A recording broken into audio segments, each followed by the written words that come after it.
So ఈరోజు మనము సైదాబాద్ పక్కనే ఉన్నటువంటి ఉప్పర్గూడ యాదవ సంఘానికి రావడం జరిగింది. సో యాదవ సంఘం చరిత్ర కనుక తీసుకుంటే 1900 అంటే స్వాతంత్రం రాకముందు నుంచే ఇక్కడ యాదవ సంఘాన్ని ఏర్పరచడం జరిగింది. ఈ ఏర్పరిచిన యాదవ సంఘం నుంచి అనేక మంది వాళ్ళ ఎంపీలుగా, ఎమ్మెల్యేలుగా, మంత్రులు కూడా కావడం జరిగింది. సో వారికి సంబంధించి అదేవిధంగా యాదవ సంఘం చరిత్రకు సంబంధించి యాదవ సంఘం పెద్దలు నిరంజన్ యాదవ్ గారు ఉన్నారు. సో ప్రస్తుతం కూడా ఇక్కడ యాదవ భవనాన్ని నూతనంగా కూడా నిర్మించడం జరుగుతుంది. సో మొత్తం యాదవ సంఘానికి సంబంధించి పూర్తి చరిత్రను తెలుసుకునే ప్రయత్నం చేద్దాం. అన్న నమస్తే. ముఖ్యంగా యాదవ సంఘం అనేది ఇవాళ మేము తెలుసుకున్న ప్రకారంగా అయితే ఇది చాలా ఓల్డ్ యాదవ సంఘం అని చెప్పడం జరుగుతుంది. సో ఇది ఎప్పుడు నిర్మాణం చేశారు, ఎవరు నిర్మాణం చేశారు? ముందుగా యాదవ్ విజన్ ఛానల్ ప్రేక్షకులందరూ కూడా పేరు నమస్కారాలు. జై యాదవ జై మా. మీరు అన్నట్టు ఇది స్వాతంత్రానికి పూర్వం మా యొక్క పూర్వీకులు యాదవ సంఘం స్థాపన జరిగింది. కేవలం యాదవ సంఘం కాదు, అనేక కార్యక్రమాలు దాంట్లో కూడా పనిచేశారు. అందులో కూడా యాదవ చంద్రిక అనే మాసపత్రికలు కూడా యాదవ సంబంధించినటువంటి కష్ట నష్టాలు, వారి యొక్క స్థితిగతులు, అదే రకంగా విద్యాపరంగా చెందిన అంశాలు, దేశ రాజకీయ సంబంధించిన అంశాలు ఆ యొక్క మ్యాగజైన్ వారు పనిచేసినటువంటి పరిస్థితి అప్పటి నుంచే ఉంది. ఆ స్వాతంత్ర పూర్వం ఉన్నటువంటి చాలా గొప్ప గొప్ప పనులు చేసినటువంటి పెద్దలు మనకు కనిపిస్తారు. ఒకరు ఎంపీగా పనిచేశారు సంగం లక్ష్మీబాయి యాదవ్ గారు. ఇప్పుడు మనం చూసేటువంటి ఐఎస్ఎల్ ఇందిరా సేవా సదన్ వారు స్థాపించడం జరిగింది. ఇందిరా సేవా సదన్ ద్వారా సంగం లక్ష్మీబాయి పాఠశాల, అదే రకంగా సంగం లక్ష్మీబాయి హాస్టల్, గవర్నమెంట్ హాస్టల్ వారు స్థాపన అయ్యారు. స్కూల్ ద్వారా అనేక మంది పేద విద్యార్థులకు విద్యను అందించారు. అదే రకంగా తెలంగాణ వ్యాప్తంగా గ్రామీణ ప్రాంతంలో అప్పుడు ఉండేటువంటి ఆంధ్రప్రదేశ్, తెలంగాణ ఉమ్మడి రాష్ట్రాల ఆంధ్రప్రదేశ్గా ఉన్నటువంటి అనేక మంది ఇతరులు కూడా పేదరికంలో ఉన్నటువంటి ఎంతో మందికి విద్యను ఇవ్వడం, ఇక్కడ వారికి ఉండడానికి హాస్టల్ ఇవ్వడం, తద్వారా విద్యావంతులుగా ఉద్యోగాలు చేసి వారి యొక్క జీవితాల్లో వెలుగు నింపినటువంటి పెద్దలు సంగం లక్ష్మీబాయి యాదవ్ గారు ఈ బస్తీకి చెందినటువంటి వారి గట్కేసాకు సంబంధించినటువంటి వారు. కానీ వారి యొక్క అత్తగారి ఇక్కడనే ఉండే. సో వారి దేశ రాజకీయాల్లో కూడా దేశంలో పార్లమెంట్ సభ్యులుగా, అదే రకంగా ఎమ్మెల్యేగా, డిప్యూటీ ఎడ్యుకేషన్ మంత్రిగా కూడా పనిచేస్తారు, రాజ్యసభలో పనిచేశారు.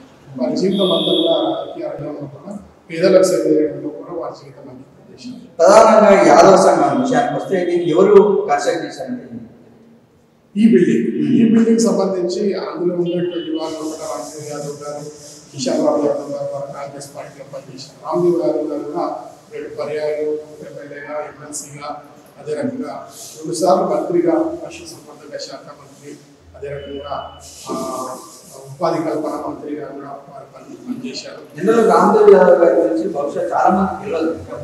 రిజిస్టర్ చేశారండి.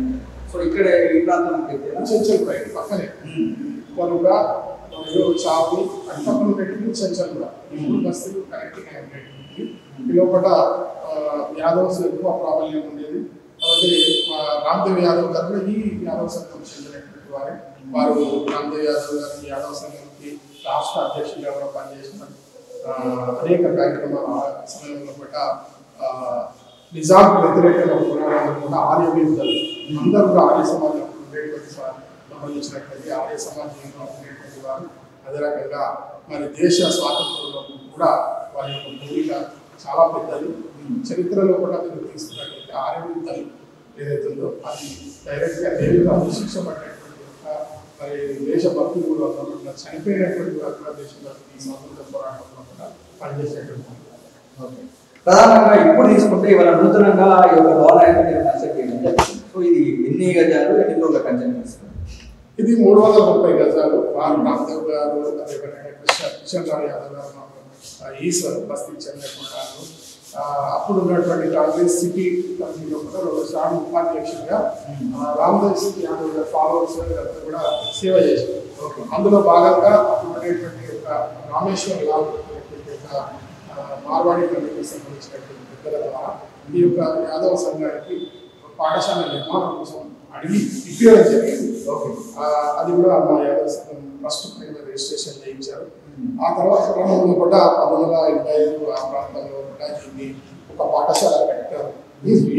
అంటే ప్లేస్ లో భవనం కట్టి అందులో స్కూల్ ఇచ్చారు, లేకపోతే స్కూల్ ఏర్పాటు లేదు, కేవలం స్థలము విరాళంగా ఇచ్చారు. సో దాన్ని మళ్ళీ పాఠశాల పెట్టడం అనమాట. అప్పుడున్నటువంటి జనరేషన్లో దాసు యాదవ్ గారు, సూర్యపాల్ యాదవ్ గారు, చంద్రపాల్ గారు, సదానంద్ యాదవ్ గారు, రఘురామ్ యాదవ్ గారు, వేణు యాదవ్ గారు, ఇట్లా చాలా మంది ఆ స్కూల్ ఎస్టాబ్లిష్ కూడా కిషన్ యాదవ్ గారు పనిచేసినారు. పనిచేసిన తర్వాత స్కూల్ కట్టిన తర్వాత దాన్ని శిశుమందిర్ స్కూల్కు ఉచితంగా సమాజం ద్వారా సమాజానికి మనం ఏదైనా సో వారు అది ఇవ్వడం జరిగింది. అందులో మా స్వార్థం, మా పిల్లల స్వార్థం ఏంటంటే ఈ పేదలకు మద్దతు కొంతమంది విద్యార్థులకు ఫ్రీగా విద్య చెప్పించాలి అనేటువంటి ఒక లక్ష్యంతో మా స్కూల్ కట్టడం ఇదే ఇదే. సో ఇప్పుడు మీరు కడుతున్నటువంటి ఈ బిల్డింగ్ ఎన్ని ఫ్లోర్లు కడుతున్నారు? ఇది ప్రస్తుతం అయితే గ్రౌండ్ ప్లస్ 3 ఫ్లోర్లు ముందుకు వెళ్తాం. సో ఏ లక్ష్యం కోసం అయితే వాళ్ళు ఆ రోజు పేదరికంలో ఉన్నటువంటి యొక్క ఈ బస్తీని ఇవన్నీ కూడా ఆర్థికంగా వెనుకబెట్టిన బస్తీ అయినప్పటికీ ఏ మాత్రం డబ్బులు ఆశించకుండా యాదవ సంఘం అభివృద్ధి పరచడం కూడా డబ్బులు ఉపయోగించాలి అనేటువంటి ఒక లక్ష్యంగా సేవా దృక్పథం సమాజానికి విద్య ద్వారా శక్తివంతులను తయారు చేస్తే యాదవ సంఘంతో అభివృద్ధి చెందుతుంది. అదే రకంగా యాదవ ఇతరులను కూడా ఇందులో కూడా చదివించాలనే లక్ష్యంతో వాళ్ళు ముందుకు వెళ్ళారు. ఏ లక్ష్యం అయితే మా ముందు పెట్టారు. నేను కూడా ఈ యొక్క భవన నిర్మాణం చేసిన తర్వాత దీన్ని కూడా రెండించి స్కూల్ కానీ ఇంకో దానికి డబ్బులు సంపాదించేటువంటి సంఘానికి కూడా పెట్టేటువంటి అవకాశం ఉంది. కానీ మా పెద్దలు ఈ లక్ష్యం కోసం పనిచేస్తాను. ఆ లక్ష్యాన్ని ముందు పెట్టుకుని నేను కూడా ఇక్కడ ఈ ప్రాంతంలో ఉండేటువంటి middle class, lower middle class చాలామంది విద్య పేరెంట్స్ కనీసం పిల్లలు తీసుకోలేని పరిస్థితుల్లో ఉన్నటువంటి సందర్భంలో కూడా చిన్న చిన్న స్కూల్లో చదువుతున్నప్పుడు విద్యా సంబంధించి సబ్జెక్ట్ అర్థంగా ప్రాక్టికల్గా చూసినటువంటి విషయాలు ఎన్నో సందర్భాల్లో కూడా 10th, 9th డ్రాప్ అవుట్ అవ్వడం, చిన్న చిన్న చెట్ల మనం తీసుకోవడం, ఇవన్నింటినీ కూడా ఆలోచన చేస్తాం. మనం అయినట్టు మనం కూడా విద్య పరంగా ఈ సంస్థ ద్వారా మన సమాజంలో ఉండేటువంటి విద్యావంతులను తీసుకుని వాళ్ళ ద్వారా వీళ్ళకు చదువు చెప్పడం, స్కిల్స్ డెవలప్ చేసి 10th లో కూడా వచ్చే వరకు డ్రాప్ అవుట్ కాదు, శక్తివంతంగా తయారు చేసి వాళ్ళకి స్కిల్స్ పెంచి స్పోకన్ ఇంగ్లీష్ ఇలాంటి శిక్షణల ద్వారా ఏడాది పనులు ఒక సిలబస్ తీసుకొని వాళ్ళని స్కిల్స్ పెంచి వాడు 8th, 9th వాళ్ళ గమ్యస్థానం వెళ్ళి ఎక్కడ వాళ్ళు ఇంజనీరింగ్ చేయాలా, సివిల్ ఇంజనీరింగ్ చేయాలా, ఇక్కడ సాఫ్ట్వేర్ ఉద్యోగం చేయాలా, ఎక్కడ ఉపాధి ఎక్కడ ఏ రకంగా ఉపాధి ఎక్కువ ఉంది దానికి సంబంధించిన సెమినార్లు విద్యతో పాటు వాళ్ళకి దూరంగా నేర్పించాలా, సమాజంలో శక్తివంతులుగా అదే రకంగా సమాజానికి ప్రతినిధులుగా ఈ సమాజాన్ని ఉద్ధరించే వ్యక్తులుగా తయారు చేయాలనే లక్ష్యం పెద్దవాళ్ళు పెట్టారు. దాన్ని తీసుకొని ముందుకు పోవాలనేటువంటి సందర్భంలో కూడా మేము ఆలోచన చేసి G+3 కట్టారు కదా. సో ఒక్క ఫ్లోర్ పర్టికులర్ గా ఫస్ట్ ఫ్లోర్ కావచ్చు, సెకండ్ ఫ్లోర్ కావచ్చు, థర్డ్ ఫ్లోర్ కావచ్చు, ఒక్కొక్క ఫ్లోర్ ఏదైనా ప్రత్యేకంగా దీన్ని పెట్టాలని చెప్పేసి మనం డిసైడ్ అయ్యాం. ఇది మేము చూసినటువంటిది ఇది కాన్ఫరెన్స్ చెప్తా ఉన్నాం. రకరకాల మీటింగ్ సమావేశాలు యాదవ సంఘం సంబంధించినట్టుగా ఈ యాదవ సంఘమే కాదు చుట్టుపక్కల ఉన్నటువంటి ఏ కుల సంఘంకైనా సమాజ అభివృద్ధి కోసం మేము కూడా భాగస్వామ్యం కావాలి. కేవలం మా స్వార్థం యాదవ సంఘం కోసమే కాదు, పేదరికంలో ఉండే విద్యార్థులు అన్ని కులాలు ఎవరైతే పేదరికం విద్యతో పాటు ఇంకా అనేక సంబంధించినటువంటి యొక్క పిల్లల కళలకు నేర్పించడం కూడా అది భరతనాట్యం కావచ్చు, అనేక కళలు ఉన్నాయి. ఆ కళలను కూడా స్ఫూర్తి కేంద్రంగా దృష్టితో ముందుకు వెళ్తా ఉన్నాం. మీరు చెప్పినట్టు ఏ సంఘాలైనా సరే వాళ్ళకి సంబంధించినటువంటి పాత బస్సులు, చిన్న చిన్న గదులు, చిన్న చిన్న రోడ్స్ ఎక్కడ ప్లేస్ కట్టడానికి లేనటువంటి పరిస్థితి అన్ని సంఘాలను అవకాశం ఏంటంటే యాదవ సంఘం మా యాదవులే ఉపయోగించుకోవాలని చెప్పేసి యాదవ సంఘంలో ఉన్నటువంటి సభ్యులు కూడా డిమాండ్ చేయడం జరిగింది. కానీ మీరు తీసుకున్నటువంటి నిర్ణయం ప్రకారంగా ఇక్కడ వేరే కులాలకు కానీ వేరే కుల విద్యార్థులకు అనేది సో మీ పెద్దల నుంచి ఇన్స్పిరేషన్ తీసుకున్నాను అనుకోవచ్చా? డెఫినెట్గా ఇప్పుడు యాదవుల కోసం అయితే ఉన్నది యాదవ సంఘమే ఉంది పనిచేస్తారు. కానీ మిగతా రోజులు ప్రజాసేవలో ప్రజలకు పనికొస్తే వేరే సంఘాలకు పనికొస్తే తప్పేమి అందుకని గొప్పతనం ఒక యాదవ సంఘం ఒక భవనము వేరే కులాలకు మనకు పనికొస్తే వాళ్ళకు సహాయం చేస్తే తప్పేం లేదు. అంటే వాళ్ళకి ముఖ్యంగా విద్యా విషయంలో కావచ్చు, స్కిల్ డెవలప్మెంట్ విషయంలో కావచ్చు, యాదవ సంఘం పనిచేసిన దాఖలు అయితే బహుశా నేను మీ దగ్గర ఎక్కడ కూడా యాదవ అభివృద్ధి కోసం అనేది కట్టుకుంటున్నాను. కానీ ఇక్కడ స్కిల్ డెవలప్మెంట్ కోర్సెస్ కానీ నిజంగానే ఎక్కడ ఏర్పాటు చేసినట్టు కూడా నేను అయితే చూడలేదు. సో మరి ఏమైనా ఉన్నాయా దగ్గర? అంటే వేరే వేరే ఆర్గనైజేషన్ నడిపిస్తున్నాయి. చాలా సేవా దృక్పథంతో మనము సమాజంలో చూసినట్టయితే ఎంతో మంది వ్యక్తులుగా పనిచేసేటువంటి వారు కూడా మనకు కనిపిస్తారు. చాలా సార్లు చెప్పినటువంటి విషయం ఏంటంటే ఆటో నడిపించేటువంటి అతను కూడా అందరూ ఒక రోడ్ చేసి నేను గర్భిణీ స్త్రీలకు ఫ్రీగా తీసుకెళ్తాను వాళ్ళు మనకు ఆదర్శం కాదా? అలాంటి వ్యక్తులే చేసినప్పుడు సంస్థలు ఎదుర్కొనే మనం నరేంద్ర మోడీ గారు ప్రధానమంత్రి మన విషయంలో కూడా వాళ్ళు ప్రస్తావన చేస్తూ సేవా హీ సంఘటన సంఘటన ఏదైతే ఉంటుందో అది సేవ చేయడం కాదు, సేవనే సంఘటన వాళ్ళని చెప్పారు. కాబట్టి కరోనా కాలంలో మనం చూసిన ఈ దేశంలో ఉండేటువంటి పరిస్థితుల్లో కూడా అనేక సంఘాలు అనేక వ్యక్తులు ఉదాహరణ స్వభావంతో మానవ సేవనే మానవ సేవ అనేటువంటి ప్రతినిత్యం మనం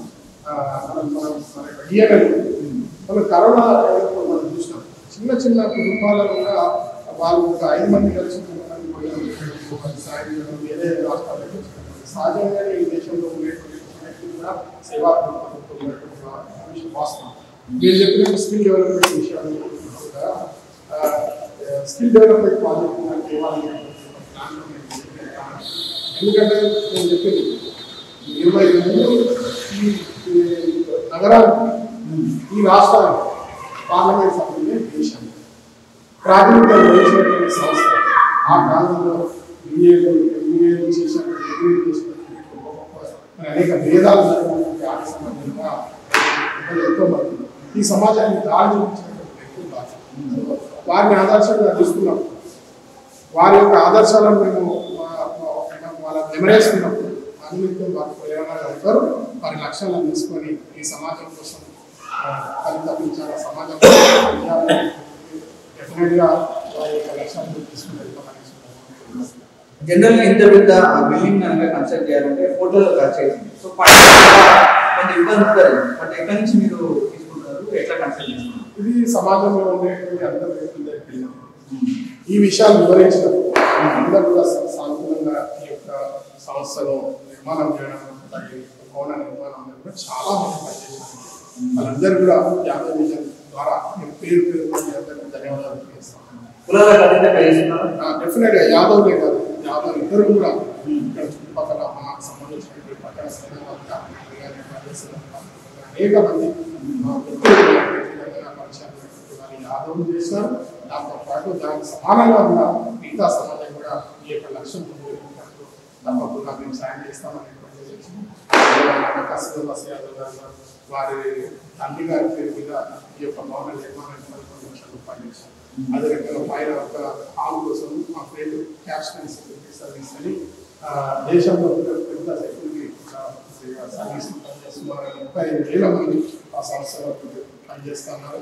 ఆ సంస్థలో పనిచేసినటువంటి శ్రీకాంత్ చౌదరి గారు వారు అడగగానే వారు 10 లక్షల రూపాయలు ఇచ్చారు. మిగతా పక్కనే కృష్ణ రాధాకృష్ణ గారు 5 లక్షల రూపాయలు వారు ఇచ్చారు. అట్లా బాలప్ప అనేటువంటి ఆయన చేశారు. ఇంకా అనేక మంది ఇచ్చినారు. కానీ 5,000 ఇస్తున్నారు. 10 లక్షలు ఇచ్చినారు. మేము అడగడం కూడా ఎక్కడ కూడా సంకోచించకుండా మా యొక్క విజయం ముందు పెట్టినప్పుడు వారి శక్తి కొద్ది వారికి ఇచ్చారు. ఇంకా పూర్తి కావాలన్నప్పుడు 80% వచ్చే మాసంలో దీన్ని కంప్లీట్ చేయాలని ప్రయత్నంలో ముందుకు వెళ్తున్నాం. తర్వాత భగవంతుని శ్రీకృష్ణ భగవాన్ యొక్క ఆశీస్సులతో కంప్లీట్ చేస్తామనే విశ్వాసం మాకు. జనరల్గా యాదవ్ అంటే వాళ్ళ ఆ కాలంలో చదువుకోలేదు, తర్వాత పాడి పరిశ్రమలోనే ఆధారపడి బతికేదని చెప్పేసి మనోళ్ళు ఫీల్ అవుతున్నారు. కానీ వీళ్ళ విషయానికి వస్తే వీళ్ళు చదువుకోవడమే కాకుండా సమాజం కోసం ఈ యొక్క భవనాన్ని ఏర్పరచడము, అదేవిధంగా అన్ని పేద విద్యార్థుల కోసం ఇక్కడ సంఘలక్ష్మి అయితే ఇందిరా సేవా సదనం స్థాపించడము, అదేవిధంగా రామ్దేవ్ యాదవ్ గారు వాళ్ళు ఎన్నో సేవలు చేయడం జరిగింది. మంత్రులు చేసింది, ఇవాళ ఎంపీలు చేసి ఎమ్మెల్యే చేసి మంత్రులు చేసి. సో మీరు వీళ్ళు పెద్దల నుంచి ఆదర్శంగా తీసుకొని ఈ సమాజానికి ఎలాంటి మెసేజ్ ఇవ్వాలి? లేదండి, ఇప్పుడు యాదవ్లో డెఫినెట్గా శ్రీకృష్ణ పరమాత్ముడు ఈ ప్రపంచమంతా కుటుంబంలో భావించినటువంటి సంకేతం ఇచ్చినటువంటి ఆదర్శమూర్తి శ్రీకృష్ణ. ఆయన భగవద్గీత ద్వారా ఈ మానవాళికి మరి ఆదర్శంగా ఉండి అందరికీ జ్ఞాన దీక్ష పెట్టినటువంటి శ్రీకృష్ణ పరమాత్ముని యొక్క వంశజులుగా చదువుకోలేదు వారు అనేటువంటి ఎక్కడ కులవృత్తి అది కావచ్చు. ఇప్పుడు బివి రావు గారు వెంకటేశ్వర వారు కార్పొరేట్ సంస్థలు కూడా ఈ దేశంలోనే ప్రపంచంలోనే అగ్రగామిగా వారు తెలిసినటువంటి పేరు మీకు అందరికీ తెలిసినటువంటి వారు ఇందులో ఉన్నారు. బివి రావు గారు ఈ ప్రాంతానికి చెందినటువంటి ఈ బస్తీకి సంబంధించినటువంటి వారి భార్య ఈ బస్తీకి చెందినటువంటి ఉత్తరాలైనటువంటి ట్రస్ట్ పైన వాళ్ళు చాలా సేవా కార్యక్రమాలు మహారాష్ట్రలో స్థిరపడ్డారు ఉన్నారు. వారు చాలా సేవా కార్యక్రమాలు చేస్తారు. సో 1920 ముందు మనం చెప్పినటువంటి పత్రికలు నడిపడం కానీ సమాజంలో కూడా అజ్ఞానాన్ని కలిగించడంలో కూడా మరి బాల్య వివాహాలను ఆపడంలో కూడా విద్యావంతుల జీవనంలో కూడా ఆర్య సమాజ కేంద్రంగా మరి మందిరాల కేంద్రంగా ఎన్నో కార్యక్రమాలకు శ్రీకారం చెప్పినటువంటి వారు విద్యను ముందుండి నడిపించినట్టున్నారు ఈ సంస్థ. కాబట్టి కులవృత్తి మనకు ఈ దేశంలో ఉండేటువంటి యొక్క అనేక కులవృత్తుల్లో ఈ యొక్క కులవృత్తి ఉన్నాం. ఆ కులవృత్తి ఉన్నందుకు కులవృత్తిని మరి తరతరాలుగా వచ్చిన ఈ సంప్రదాయాన్ని విడవకుండా పనిచేయడం సమాజంలో కూడా అనేక కులవృత్తాలు ఉన్నప్పటికీ రైతుతో సమానం పనిచేసినటువంటి యొక్క పాడి పరిశ్రమలను సగౌరవంగా చెప్తారు. ఎందుకంటే పంటలు సుశామలంగా ఉండాలంటే పాడి ద్వారానే మనకి ఒక సారవంతమైన భూములు సారవంతమైన పంటలు పట్టుకునే కారణంగానే ఆనాటి నుంచి ఈనాటి వరకు ఆరోగ్యకరంగా ఈ దేశంలో శక్తివంతంగా ఉన్నారు. ఈ మధ్య కాలంలో పశు సంపద అదే రకంగా ఏ డైరీస్ కనిపించే వాళ్ళ యొక్క ఆర్థిక వ్యవస్థ సంబంధించినటువంటి ప్రభుత్వాలు సహాయం చేయకపోవడం ఈరోజు ఆ కానీ ఈ దేశ చరిత్రలో కూడా ఎప్పుడైనా సరే కుల వృత్తులు సమృద్ధిగా ఉంటుంటే దేశం సమృద్ధిగా ఉంటుంది. ఒక్క వ్యాపారమే కానీ ఒక్క కాన్సెప్ట్తో ఒక్కదాన్ని ముందు పెట్టుకొని పోయినటువంటి ఇంత దేశంలో దేశ పరిస్థితి చిన్న దేశాలు టూరిజంని కేంద్రంగా మార్చుకుని రకరకాల పెట్రోల్ కేవలం అన్ని దేశాలు అభివృద్ధి చెందారు. కానీ ఎక్కడైనా ఏదైనా ఇబ్బంది జరిగినప్పుడు ఒక్కసారి దేశం కుప్పకూలిపోయిన సంఘటనలు మనం చూసినాం, అవకాశం ఉంది. కానీ ఈ దేశంలో కూడా కులవృత్తులు మంచిగా ఉండడం వల్ల ఇప్పటి వరకు ఈ యొక్క దేశ అభివృద్ధిలో కూడా దేశ ఆర్థిక వ్యవస్థ స్థిరంగా ఉండడం కుల తోడ్పడడం.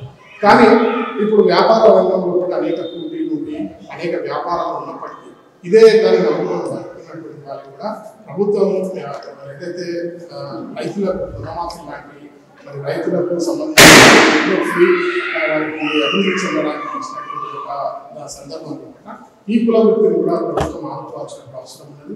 అదే రకంగా రుణాలు ఇవ్వాలా, అదే రకంగా వారికి భూమిని కేటాయించాలా. ఇస్తే కనుక ఈ కుల వృత్తిగా సంస్కృతిగా అవుతుంది. ఎందుకంటే మనం చూస్తాము 20 ఏళ్ళ ఉన్నటువంటి క్వాలిటీ తగ్గిపోతుంది. ఈరోజు అంతా కెమికలైజ్ అయిపోతున్నారు. డబ్బా పాలు, డబ్బా పెరుగు, డబ్బా నెయ్యి ఎక్కడ కూడా నాణ్యత లేనటువంటి పరిస్థితి మనం చూస్తాము. ఈరోజు అనారోగ్యం కూడా కారణం. దేశం మరి శక్తిహీనంగా మారాలా, దీన్ని అభివృద్ధి పరచాల్సిన అవసరం ప్రభుత్వాల మీ విషయానికి వస్తే ఇవాళ యాదవ సంఘాన్ని భవనం నిర్మిస్తుంది అందరూ. అదేవిధంగా వాళ్ళ విద్య ముఖ్యంగా ప్రధాన పాత్ర సమాజంలో విద్య పోషిస్తుంది కాబట్టి వాళ్ళకు విద్య నేర్పాలి, అదేవిధంగా స్కిల్ డెవలప్మెంట్ నేర్పాలి అంటున్నారు ఇవాళ. కానీ ఇవాళ హైదరాబాద్ లో గ్రామాల నుంచి వచ్చేటువంటి విద్యార్థులకు ఒక యాదవ హాస్టల్ అనేది లేదు. ఇవాళ చిన్న చిన్న కులాలు కూడా హైదరాబాద్ నగరంలో వాళ్ళ కులాల హాస్టల్ నిర్మించుకోవడం జరిగింది. సో యాదవ హాస్టల్ లేకపోవడం ఎవరి కారణం అంటే ఎవరి తప్పు అని నేను అనుకుంటున్నాను. సమాజంలో కూడా ఆలోచన శక్తి ఉన్న వాళ్ళందరూ తమ తమ సమయంలో కూడా చేయాల్సినటువంటి అవసరం ఉంది. చేసిన వాళ్ళు ఉన్నారు. అదే రకంగా ఎందుకు చేయలేదని ప్రశ్నించే బదులు మనం ఎందుకు చేయలేదనేటువంటి ఆలోచన మేము కూడా ఈ సంబంధించినటువంటి యొక్క ఇప్పుడు సుమారుగా 6 ఫ్లోర్లు స్ట్రెంత్ తీసుకున్నాము. మీరు చెప్పిన విషయంలో కూడా హాస్పిటల్ మిగతా విషయాలు కూడా మీకు అవసరమైన ఈ అవసరం పడుతుంది మీరు పెంచడానికి కూడా మా వంతు బాధ్యతగా పనిచేస్తాం. సో మిగతా సంఘాలు ఏదైతే అవి కూడా మీరు అన్నట్టు విషయాలు అంటే విద్యనే మన అభివృద్ధికి ఒక అస్త్రం.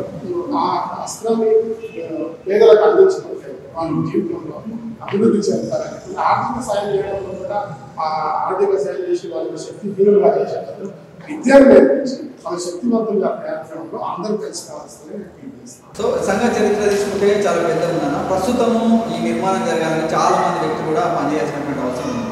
సో మన యాదవ సంఘానికి సంబంధించి ఎవరెవరు ఈ యొక్క కమిటీలో ఉన్నారు? చాలామంది నాతో పాటు పనిచేస్తున్నటువంటి వాళ్ళ పెద్దలు ఈ సంస్థకు అధ్యక్షులు కుమార్ గారు చైర్మన్గా వారి నేతృత్వంలో అదే రకంగా రాజు యాదవ్ గారు, ధనరాజు యాదవ్, రాంపాల్ యాదవ్, ఈశ్వర్ యాదవ్, రామ్ నరేష్ యాదవ్, అనేక మంది అనిల్ యాదవ్, చాలామంది యాదవ సోదరులు యాదవ్ ఇతరులు కూడా ఈ సంస్థకు పనిచేస్తున్నారు, మాతో పాటు కలిసి వస్తున్నారు. సో నేను వారి యొక్క వారి శక్తి ద్వారానే అందరి యొక్క సమిష్టి ప్రయత్నం ద్వారానే ఈ యొక్క సమాజాన్ని అభివృద్ధి చెందడంలో కూడా ఈ కట్టడంలో కూడా రేపు చేసేటువంటి పనులను కూడా అందరం ఒక టీం వర్క్ లాగా వర్క్ షేర్ చేస్తున్నాం. చూశారు కదా, ఒక సంఘ నిర్మాణం జరిగితే వాళ్ళ కులం బాగుపడ్డది, సమాజం బాగుపడ్డది, అదేవిధంగా దేశానికి కూడా అందులో స్వాతంత్ర పోరాటం కావచ్చు, నిజాం పోరాటం కూడా చేయడం జరిగింది. సో గతంలో స్వాతంత్రం కంటే ముందే ఈ యొక్క సంఘాన్ని స్థాపించి ఈ రోజు కూడా విద్యార్థులకు కావాల్సినటువంటి స్కిల్స్ కూడా డెవలప్మెంట్ చేయాలనే ఉద్దేశంతో ఉప్పర్ కూడా యాదవ సంఘాన్ని ముందుకెళ్ళడం జరిగింది. కాబట్టి వీళ్ళని ఆదర్శంగా తీసుకొని చాలా యాదవ సంఘాలు ఇవాళ వాళ్ళు కూడా అదే స్థాయిలో ముందుకు వెళ్ళాల్సినటువంటి అవసరం ఉందని అయితే ఈ యాదవ్ చెప్పదలుచుకున్నాం. కాబట్టి ఇలాంటి గొప్ప గొప్ప కార్యక్రమాలను, గొప్ప గొప్ప సంస్థలను మీకు పరిచయం చేసే కార్యక్రమం ముందు ఇంకా తీసుకోబోతున్నాం. కాబట్టి చూస్తూనే ఉండండి మా యాదవ్ విజన్ ఛానల్. మా యొక్క ఛానల్ని లైక్ చేయండి, షేర్ చేయండి, సబ్స్క్రైబ్ చేయండి. ధన్యవాదాలు.